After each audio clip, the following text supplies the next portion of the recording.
BFM Business, 10h, midi, l'émission 100% placement. Intégral placement, Guillaume Sommerer.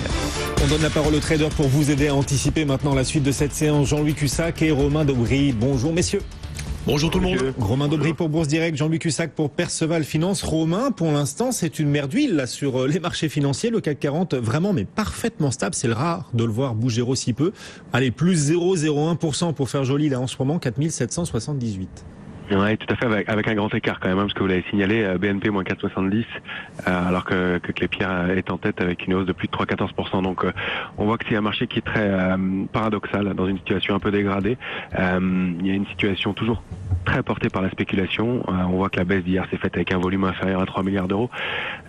Et en revanche, alors que le volume a baissé, la position ouverte sur le contrat à terme a augmenté à la nouveau. C'est-à-dire qu'il y a de nouveaux vendeurs qui ont appuyé et soutenu ce mouvement de baisse. Donc on est toujours dans un marché extrêmement spéculatif, et puis on sanctionne des valeurs comme BNP un peu violemment par exemple, parce que le marché est creux et que donc du coup les écarts sont amplifiés à mon sens. Maintenant on sanctionne aussi un secteur qui va devoir faire ses preuves par la suite. Ça c'est un peu plus large comme débat, mais voilà, donc pour l'instant trading un peu dégradé. À court terme, on pourrait peut-être assister à un petit rebond compte tenu de l'excès. Je parle vraiment de court terme, mais globalement, en étant passé sous la zone 820, 797, on a une situation qui se dégrade. On attaque un trading range qui est un peu inférieur. Il y a une cible qui est visée de tous, qui est 746, 750, c'est précis, mais on voit que le point marche bien sur le futur CAC 40, 748 au plus bas ce matin. Moi, je crains que cette zone ne tienne pas très très longtemps, et on pourrait aller voir un peu plus bas. Je serais assez pour, là c'est un plus en swing trading, ce ne sera pas pour la séance, mais aller chercher une zone d'achat un peu plus idéale autour de 4658, 4674, qu'on vise depuis quelques temps. Encore, ça fait un gros potentiel de baisse quand même. Ça fait de 3% de baisse encore, je vois pas beaucoup plus.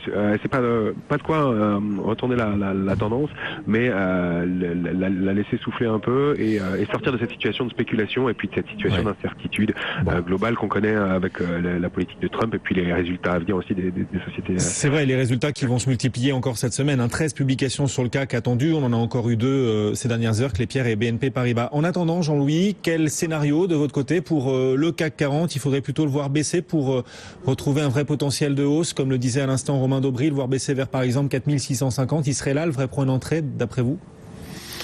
Ça c'est un point d'entrée éventuellement pour les gestions, peut-être vers 4006. Moi je disais hier après-midi,